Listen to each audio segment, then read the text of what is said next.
नेहाभिक्रमनाशोऽस्ति प्रत्यवायो न विद्यते स्वल्पमप्यस्य धर्मस्य त्रायते महतो भयात्।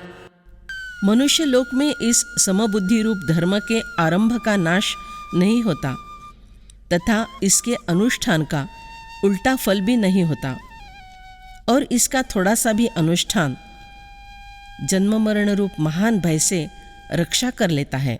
तैसे इक तरी न नशे आणि मोक्षुतो ही अनायासे जेथ पूर्वानुक्रम दिसे चोखाळला। उसी प्रकार जहाँ कर्मयोग में पहले से चलते आए हुए शास्त्रोक्त कर्म का शुद्धता से निष्कामता से आचरण किया हुआ दिखाई देता है, वहाँ ऐहिक कल्याण तो कभी नष्ट होता ही नहीं, अर्थात प्रापंचिक बातें छोड़नी नहीं पड़ती, कर्मयोग के अनुष्ठान का बीज निष्फल नहीं होता, और इसके साथ ही साथ अनायास मोक्ष भी प्राप्त होता है। कर्माधारे तरी राहाटिजे परी कर्मफळ नापेक्षिजे जैसा मंत्रज्ञानेन बाधिजे भूत बाधा। इसलिए साधक को विहित कर्म के आधार से ही अपना वर्तन रखना चाहिए, परंतु कर्मफल की अपेक्षा नहीं रखनी चाहिए। जिस प्रकार कोई मांत्रिक मंत्र का ज्ञान होने से भूत बाधा से कभी पीड़ित नहीं हो सकता, त्या परी जे बुद्धी आपुजालिया निरवधी हा असताची उपाधी आकळू न शके।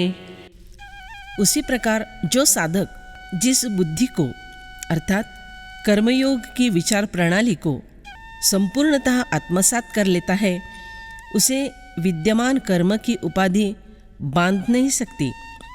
योग बुद्धि अर्थात अच्छे बुरे परिणामों के विषय में तटस्थ रहने का कर्तव्य, फल तोड़ देना, फल मिलना ही चाहिए ऐसी कुशलता से कर्म करना, नहीं मिला तो समत्व ढलने नहीं देना। जेथन संचरे पुण्य पाप जे सूक्ष्म अतिनिष्कंप गुणत्रयादीचे लेप जेथ नाही। जहाँ पाप और पुण्य का संचार नहीं है, जो अत्यंत सूक्ष्म पूर्ण निश्चल है, और जिस योग बुद्धि में तीनों अर्थात सत्व रजतम गुणों का लेप नहीं है, सूक्ष्म अर्थात स्थूल देह प्रपंच की ओर नहीं बल्कि सूक्ष्म ऐसे आत्मरूप की ओर ध्यान देने वाली बुद्धि, निश्चल अर्थात अहंकार रहित वासना रहित बुद्धि, वह निष्कंप रह सकती है और भावनावश नहीं होती। अर्जुना ते बुद्धि पुण्यवशे जरी अल्पची हृदयी पैसे तरी अशेष हे नाशे संसार भय। हे अर्जुन, ऐसी वह बुद्धि यदि पुण्य के प्रभाव से थोड़ी सी ही हृदय में प्रकट हो जाए तो भी संसार का भय समूल नष्ट हो जाता है। व्यवसायात्मिका बुद्धि रेकेह कुरु नंदन बहुशाखा ह्यनंताश्च बुद्धयो व्यवसायिनाम। हे कुरुनंदन, इस समबुद्धि की प्राप्ति के विषय में निश्चय वाली बुद्धि एक ही होती है।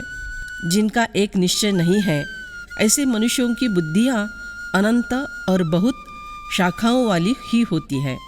जैसी दीपकलिका धाकुटी परी बहुता तेजा प्रगटी तैसी सद्बुद्धि थे कुटी म्हणो नये। जैसे दीपक की लौ छोटी सी होने पर भी बहुत सा प्रकाश बिखेरती है, वैसे ही सद्बुद्धि यदि अत्यल्प भी हो तो भी उसे छोटी नहीं कहा जा सकता। तो चित्त को शुद्ध करके संसार का भय हटाती है और आत्मप्रकाश दिखाती है। पार्था हे बहुती परी अपेक्षिजे सदासुरी जे दुर्लभ चराचरी सद्वासना। हे अर्जुन, विद्वानों के द्वारा सदा सब प्रकार से इसे प्राप्त करने की इच्छा की जाती है। जो सद्वासना इस चराचर जगत में अत्यंत ही दुर्लभ है। जैसा न जोडे बहुवसु आणि का सारिखा परिसु का अमृता चालेसु देवे पाविजे। जैसे अन्य पत्थरों की भांति पारस ढेर सारा नहीं प्राप्त होता, अथवा दैवयोग से ही अमृत बिंदु कभी प्राप्त होता है। तैसी दुर्लभ है सद्बुद्धि जिये परमात्मा अवधि जैसा गंगेसी का उदधि निरंतर। वैसे ही यह सद्बुद्धि जिसका अंतिम ध्येय परमात्मा की प्राप्ति है वह अत्यंत दुर्लभ है, जिस प्रकार गंगा का नित्य अंतिम साध्य समुद्र है। तैसे ईश्वरू वाचोनी काही जिये आणिक लाहणे नाही ते एकीच बुद्धि पाही अर्जुना जगी। जैसे ईश्वर के सिवा जिसे अन्य कोई प्राप्तव्य नहीं है, ऐसी वह एक ही सद्बुद्धि है। हे अर्जुन, इस बात को ध्यान में रखो। येरी तेगा दुर्मति तेथ बहुधा विकरति जेथ निरंतर रमति अविवेकिये। अरे, इस सद्बुद्धि के अलावा और जो दूसरी बुद्धि है वह दुर्बुद्धि है, जो अनेक प्रकार से दूषित होती है, जहाँ विवेकहीन लोग नित्य रमण करते रहते हैं। म्हणूनी ते पार्था स्वर्ग संसारी आस्था आत्मसुख सर्वथा दृष्ट नाही। हे अर्जुन, इसीलिए उन लोगों को स्वर्ग भोग की इच्छा और संसार से आस्था होती है, उसी में उनका जीवन व्यतीत होता है। नाम मात्र के लिए भी उन्हें आत्मसुख का दर्शन नहीं होता। यामिमां पुष्पितां वाचं प्रवदन्त्य विपश्चितः वेदवादरताः पार्थ नान्यदस्तीति वादिनः। हे पृथानंदन, जो वेदों में कहे हुए सकाम कर्मों में प्रीति रखने वाले हैं, भोगों के सिवाय और कुछ है ही नहीं, ऐसा कहने वाले हैं, वे अविवेकी मनुष्य इस प्रकार की जिस पुष्पित अर्थात दिखाऊ शोभायुक्त वाणी को कहा करते हैं कि वेदाधारे बोलती केवळ कर्म प्रतिष्ठिती परिकर्म फळी आसक्ति दाऊनिया। वे लोग वेदों का आधार लेकर कर्म व्याख्यान करते हैं, केवल यज्ञादि कर्मकांड की स्थापना करते हैं, किंतु वह सब कर्मफल का लोभ दिखाकर ही करते हैं। म्हणती संसारी जन्मिजे यज्ञादिक कर्म चिकिजे मग स्वर्ग सुख भोगिजे मनोहर। वे लोग कहते हैं, हमें संसार में जन्म लेना चाहिए, यज्ञ आदि कर्म करने चाहिए, तब जाकर मन को रममाण करने वाले स्वर्ग का सुख भोगना चाहिए। एत हे वाचूनि काही सर्वथा सुखची नाही ऐसे अर्जुना बोलती पाही दुर्बुद्धिते। इस सुख के अतिरिक्त दूसरा कोई सुख बिल्कुल ही नहीं है। हे अर्जुन, ऐसी बातें वे मूढ़ बुद्धि वाले लोग ही कहा करते हैं। कामात्मान स्वर्ग परा जन्म कर्म फल प्रदाम क्रिया विशेष बहुलाम भोगेश्वर्य गतिम प्रति। जो कामनाओं में तन्मय हो रहे हैं, स्वर्ग को ही श्रेष्ठ मानने वाले हैं, वे उसी वाणी को कहा करते हैं जो कि जन्म रूपी कर्म फल को देने वाली है तथा भोग और ऐश्वर्य की प्राप्ति के लिए बहुत सी क्रियाओं का वर्णन करने वाली है। देखे कामनाभिभूत होनी कर्मे करीत ते केवळ भोगी चित्त देऊनिया। देखो, वे लोग भोग की कामनाओं से व्याप्त होने से चित्त में केवल स्वर्ग भोग को ही रखकर कर्म करते हैं। क्रिया विशेषे बहुते न लोपीति विधीते तेणे ऐश्वर्य भोगाते पावो म्हणती। अनेक प्रकार की क्रियाएं करते हैं, अनुष्ठान संपन्न करते समय कहीं भी गलती नहीं होने देते, विधि का लोप नहीं होने देते और इसी से ऐश्वर्य और भोग प्राप्त करेंगे, ऐसा कहते हैं। भोगैश्वर्य प्रसक्तानां तया परुत चेतसां व्यवसायात्मिका बुद्धि समाधौ न विधीयते। उस पुष्पित वाणी से जिसका अंतःकरण हर लिया गया है, अर्थात भोगों की तरफ खींच गया है, और जो भोग तथा ऐश्वर्य में अत्यंत आसक्त है, उन मनुष्यों की परमात्मा में एक निश्चय वाली बुद्धि नहीं होती। परी एक चिकुडे करीती जे स्वर्ग कामू मनी धरीती यज्ञ पुरुषा चुकती भोक्ता जोका। किंतु वे एक ही बात अनुचित करते हैं, वह यह कि वे स्वर्ग प्राप्ति की कामना मन में रखते हैं।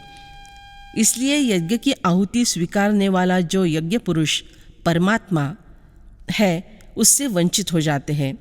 जैसा कापुराचा राशिकीजे मग अग्नी लावूनी जाळीजे कामिष्टांनी संचरिजे काळकूट। जिस प्रकार पहले कपूर की राशि एकत्रित करके फिर उसमें आग लगा दी जाए अथवा मिष्टान्न बनाकर उसमें जालिम ऐसा कालकूट विष मिला दिया जाए। दैवे अमृत कुंभ जोडला तो पाये हाणवनी उलंडिला तैसा नाशी ती धर्मो निफनला हेतुकपणे। दैव योग से अमृत से भरा हुआ घड़ा मिल जाए लेकिन उसे पैर की ठोकर से लुढ़का दिया जाए, उसी प्रकार वे लोग फलाशा के कारण निष्पन्न किया हुआ धर्म कर्म अर्थात स्वधर्म व्यर्थ कर देते हैं।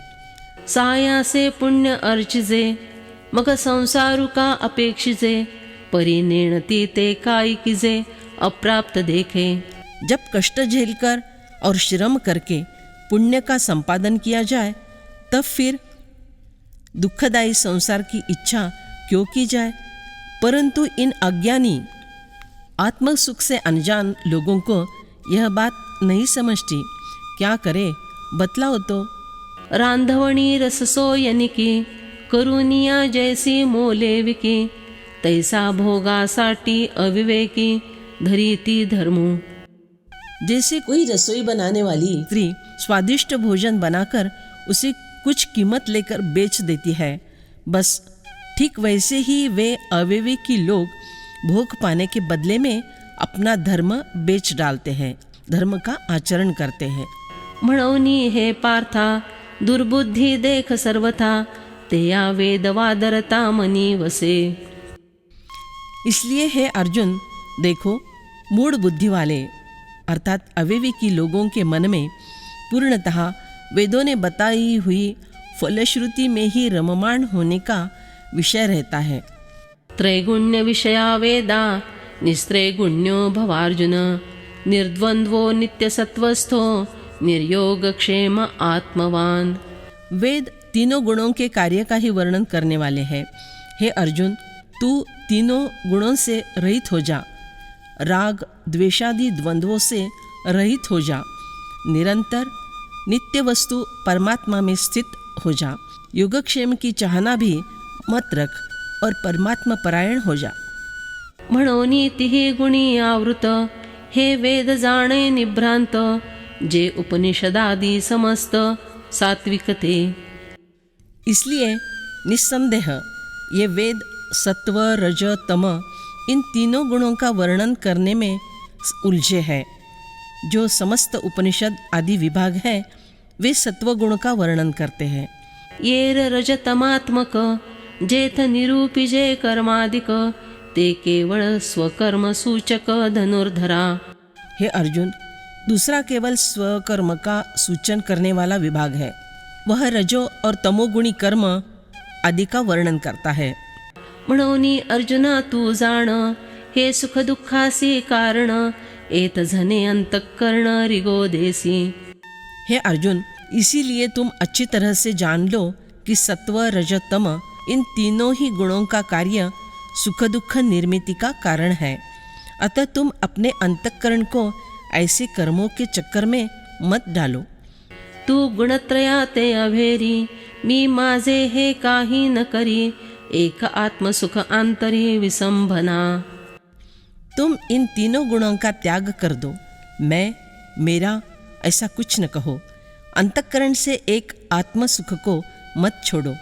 संसार के बारे में निश्चिंत, परमार्थ के बारे में सावधान, फल के बारे में निश्चिंत, कर्तव्य के बारे में सावधान रहना है। यावानर्थ उदपाने सर्वतः संप्लुतोदके तावान सर्वेषु वेदेषु ब्राह्मणस्य विजानतः। सब तरफ से परिपूर्ण महान जलाशय के प्राप्त होने पर छोटे गड्ढों में भरे जल में मनुष्य का जितना प्रयोजन रहता है अर्थात कुछ भी प्रयोजन नहीं रहता। वेदों और शास्त्रों को तत्व से जानने वाले ब्रह्मज्ञानी का संपूर्ण वेदों में उतना ही प्रयोजन रहता है अर्थात कुछ भी प्रयोजन नहीं रहता। जरी वेदी बहुत बोलिले विविध भेद सूचिले तरी आपण हित आपुले तेची घेपे। यदि वेदों ने चाहे कितनी ही बातें क्यों न कही हो, विधि निषेध के भिन्न भिन्न प्रकार क्यों न बतलाए हो, परंतु उनमें से केवल वे ही बातें हमें ग्रहण करनी चाहिए जो हमारे लिए हितकारक हो।